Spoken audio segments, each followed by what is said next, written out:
ہوتے اور پیغمبر اعظم صلی اللہ تعالیٰ علیہ وسلم جب منبر شریف پر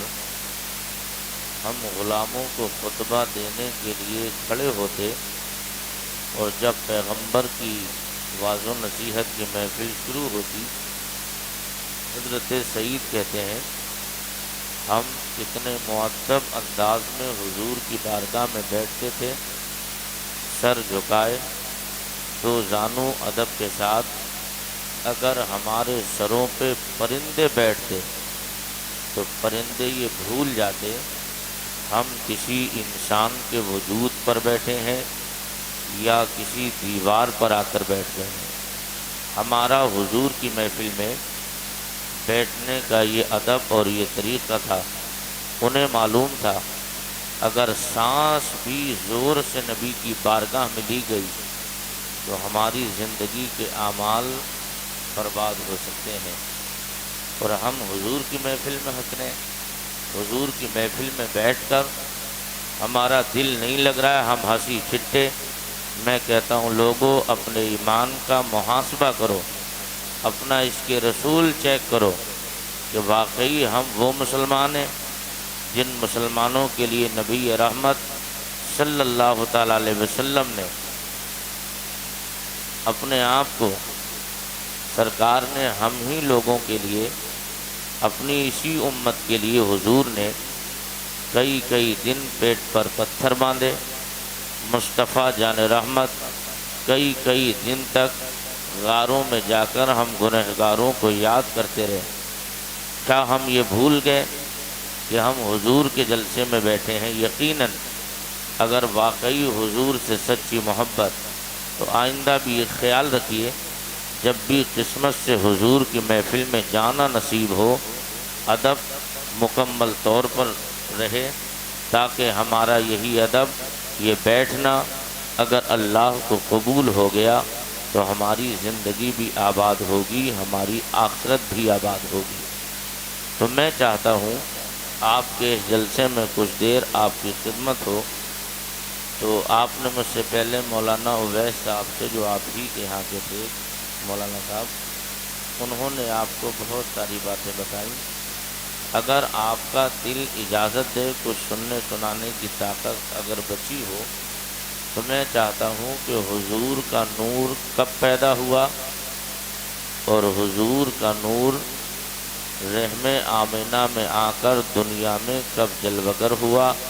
اس پیریڈ میں جو باتیں ہوئیں کوشش کروں گا کہ وہ آپ تک پہنچیں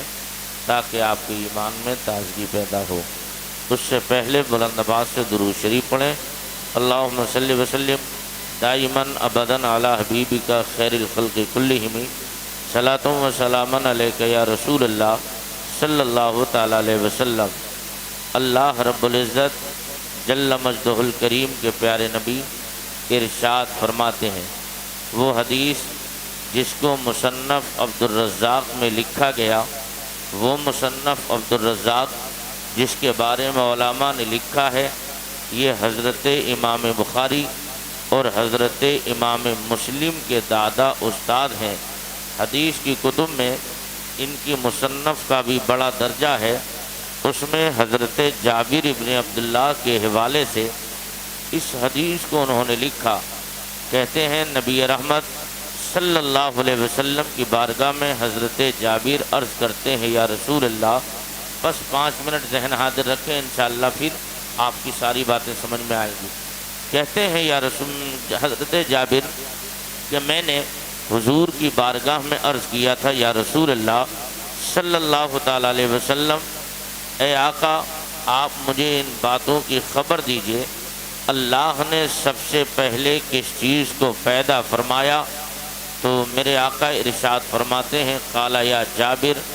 ان اللہ تعالی قد خلق قبل الاشیاء نورا نبیک من نورہ۔ آقا ارشاد فرماتے ہیں، اے جابر،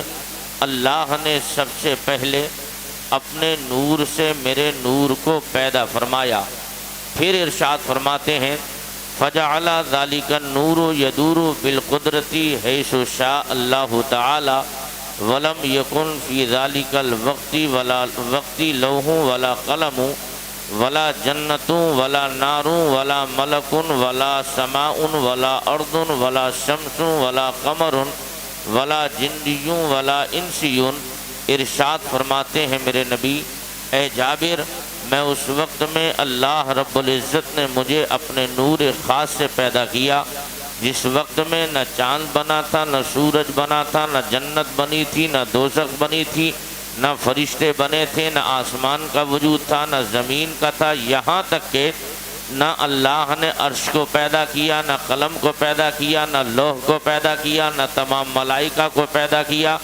سب سے پہلے اللہ نے میرے نور کو اپنے نور سے پیدا فرمایا۔ اگر سمجھ میں آئے تو آپ لوگ ذرا بلند آواز سے بولیں سبحان اللہ، بلند آواز سے بولیے نا سبحان اللہ۔ فرماتے ہیں میرے نبی، اللہ نے اپنے نور سے میرے نور کو پیدا فرمایا۔ اب جب نور محمدی تخلیق کر دیا گیا، فجعل ذالک النور یدور بالقدرت حیث شاء اللہ تعالی، پھر اللہ کی رحمتوں نے جب تک چاہا وہ نور اپنی شایع نشان اللہ کے قرب خاص میں رہا۔ پھر رب ارشاد فرماتا ہے، اب میں چاہتا ہوں اس نور کو بشری پیکر میں بھیجا جائے۔ اللہ نے نور محمدی سے حضرت آدم کی تخلیق فرمائی۔ آدم پیدا تخلیق کر دیے گئے، ان کی بائیں پسلی سے اللہ نے حضرت حوا کو پیدا کیا۔ جب حوا اور حضرت آدم دونوں تخلیق کر دیے گئے، دونوں جنت میں رہتے رہے، جنت کے مزے لیتے رہے، جنت میں انواع و اقسام کے میوے کھاتے رہے۔ اس کے بعد اللہ نے ارشاد فرمایا، وَإِذْ قَالَ رَبُّكَ لِلْمَلَائِكَةِ إِنِّي جَاعِلٌ فِي الْأَرْضِ خلیفہ، میں زمین پر اپنا خلیفہ بنانے والا ہوں۔ فرشتوں نے عرض کیا تھا، الہ العالمین، ہم تیری عبادت کے لیے کافی ہیں، ان کو کیا کرے گا؟ یہ زمین میں فتنہ اور فساد پیدا کریں گے۔ تب رب نے ارشاد فرمایا، انی اعلم ما لا تعلمون، جو میں جانتا ہوں وہ تم نہیں جانتے ہو۔ اللہ نے حضرت آدم کو اور حضرت حوا کی تخلیق ہو جانے کے بعد اللہ نے مصطفیٰ جان رحمت کے نور کو جب ان کی پیشانی میں رکھا تھا، ارشاد فرمایا، پھر میرے رب نے ارشاد فرمایا، فلا تقربا هذه الشجرة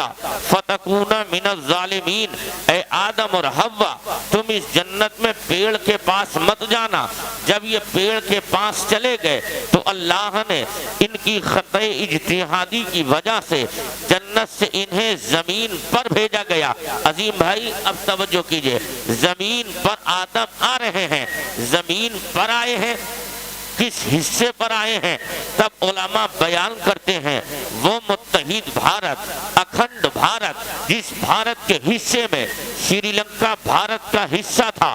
افغانستان بھارت کا حصہ تھا، بنگلہ دیش بھارت کا حصہ تھا، پاکستان بھارت کا حصہ تھا، یعنی اتنے تمام ملک مل کر اکھنڈ بھارت بنتا ہے۔ متحد بھارت میں یہ حضرت آدم سب سے پہلے، اب جس وقت میں یہ متحد بھارت تھا، وہ بھارت کا حصہ جو آج سری لنکا کے حصے میں ہے، جس پہاڑی پر حضرت آدم آئے تھے، اس پہاڑی کو سرندیپ کی پہاڑی کہا جاتا ہے۔ یعنی میں اب یہ کہنا چاہتا ہوں، ہندوستان کے اندر اللہ کا پہلا نبی بھارت کے اندر تشریف لے کر آیا، اللہ کا پہلا پیغمبر بھارت کے اندر تشریف لایا، انسانیت کا رہبر بھارت کے اندر آیا، ہادی برحق بھارت کے اندر آیا، اللہ کا پیغمبر بھارت کے اندر آیا، پہلا بشر بھارت کے اندر آیا، پہلا انسان بھارت کے اندر آیا، پہلا آدمی بھارت کے اندر آیا۔ تو اب یہ کہہ لینے دیا جائے، جب حضرت آدم جنت سے نکلے ہیں، زمین پر آئے ہیں، اور وہ زمین کا حصہ متحد بھارت سرندیپ کی پہاڑی پر جب حضرت آدم آئے ہیں، تو اب یہ کہہ لینے دیا جائے، جب انسان کا پہلا بشر، جب انسانی مخلوق کا پہلا باپ آدم جب زمین پر آیا تو وہ بھارت کے اندر آیا۔ تو میں کہنا چاہتا ہوں، جب آدم بھارت میں آئے ہیں، آدم کی پیشانی میں مصطفیٰ کا نور چمک رہا تھا، تو یوں کہہ لیا جائے، آدم ہی نہیں، مصطفیٰ کا نور بھی سب سے پہلے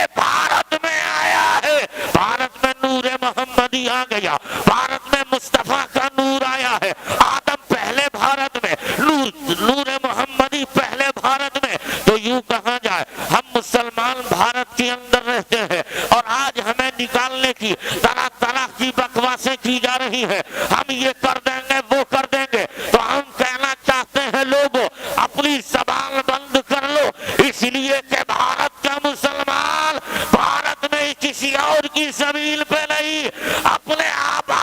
آدم کی زمین پہ رہتا ہے، اس لیے کہ یہ بھارت کسی کے باپ کا ملک نہیں، یہ بھارت ہمارے باپ آدم کا ملک ہے۔ آدم پہلے بھارت میں آئے ہیں، اب نور محمدی بھارت میں آ گیا، حضرت آدم کی پیشانی میں نور محمدی چمکتا رہا دمکتا رہا، آدم زمین پہ آ گئے، آدم زمین پہ آئے ہیں، آنے کے بعد آپ کئی کافی زمانے تک آپ گریوں زاری کرتے رہے، اللہ نے ارشاد فرمایا آدم پیشانی اٹھاؤ، آدم نے پیشانی اٹھائی تو وہی دیکھا جو انہوں نے جنت میں دیکھا تھا، اور کہنے لگے مالک اپنے اسی محبوب کے وسیلے سے میری خطۂ اجتہادی کو معاف کر دے، خطا معاف کر دی گئی۔ رب نے ارشاد فرمایا آدم ہم تجھے دنیا میں بھیج رہے ہیں، تجھے پاکیزہ پشتوں کا انتخاب کرنا ہے، پاکیزہ ارحام کا انتخاب کرنا ہے، تاکہ میرے محبوب کا نور نسلین بعد نسلین قرنین بعد قرن جا کر کے یہ دنیا میں اپنی روشنی بکھیر دے۔ حضرت آدم ارشاد فرماتے ہیں جب ہمارے بیٹے حضرت آدم ارشاد فرماتے ہیں ہم زمین پہ آ گئے، ہمارے یہاں دو بچے ہمیشہ جڑواں پیدا ہوتے رہے، دو بچوں کی ولادت ہوتی رہی، جڑواں بچے دو متولد ہوتے رہے، آخر میں حضرت شیش پیدا ہوئے تو حضرت شیش علیہ السلام تنہا پیدا ہوئے، اور جب تنہا پیدا ہوئے آخر رب نے یہاں پہ اپنے تمام ان چیزوں کو توڑ دیا، رب نے اس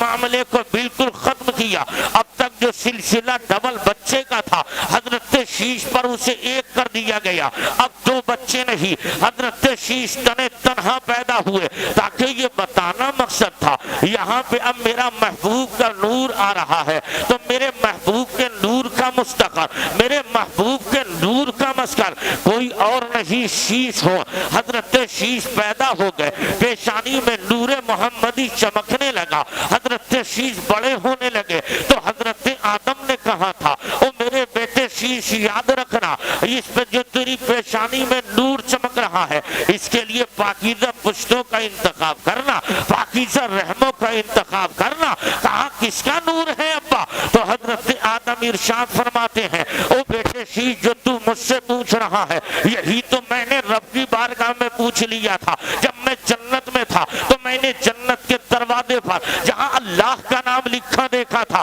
وہی میں نے محمد کا نام لکھا دیکھا، جنت کے در و دیوار پر جہاں خدا کا نام لکھا تھا وہیں پر محمد کا نام تھا، تو میں نے عرض کیا تھا مالک یہ کس کا نام لکھا ہوا ہے؟ تو مشیت نے کہا تھا اے آدم ہم تجھے دنیا میں بھیج دیں تو تو دنیا میں جا کر اپنے بچوں کو یہ پیغام دینا، جب تیرے بیٹے پیدا ہو ان بیٹوں سے کہنا کہ وہ اپنی نسلوں تک یہ پیغام پہنچائے، یہ پاکی کرے، یہ پیغام پوری دنیا میں عام کر دیا جائے۔ کیا پیغام تھا ابا؟ حضرت آدم فرماتے ہیں او بیٹے جب میں نے جنت میں اللہ کے نام کے ساتھ نام لکھا دیکھا تھا تو رب کی رحمتوں سے میں نے عرض کیا تھا مالک یہ کون تیرا محبوب بندہ ہے جو تیرے نام کے ساتھ اس کا نام لکھا ہے؟ تو مشیت نے کہا تھا اے آدم ہم تجھے دنیا میں بھیج رہے ہیں، تو دنیا میں جانا اور اپنے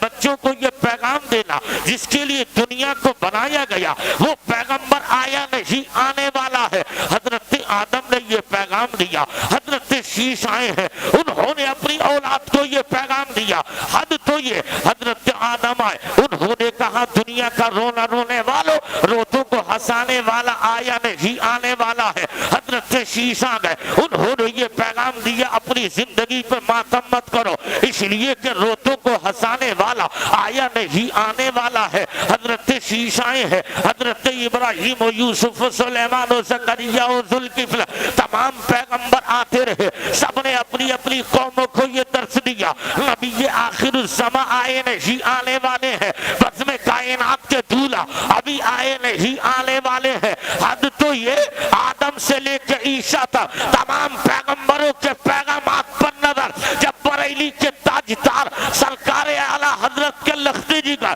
سیدی مفتی اعظم مصطفیٰ رضا خان کی پڑھی تو میرے رضا کا بیٹا یوں پکار اٹھا, رسول انہی کا تو مزدہ سنانے آئے ہیں, انہی کے آنے کی شادی رچانے آئے ہیں. فرشتے آج دھومیں مچانے آئے ہیں, انہی کے آنے کی شادی رچانے آئے ہیں. اور جب ان پیغامات پر پڑھتے ہوئے بریلی کے امام نے دیکھا تو میرا رضا پکار اٹھا اور کہنے لگا یا رسول اللہ, زمین و زمان تمہارے لیے, مکین و مکان تمہارے لیے, چنین و چنا تمہارے لیے, بنے دو جہاں تمہارے لیے. یا رسول اللہ, دہن میں زبا تمہارے لیے, بدن میں ہجا تمہارے لیے, ہم آئے یہاں تمہارے لیے, اٹھے بھی وہاں تمہارے لیے. نعرے تکبیر, نعرے رسالت,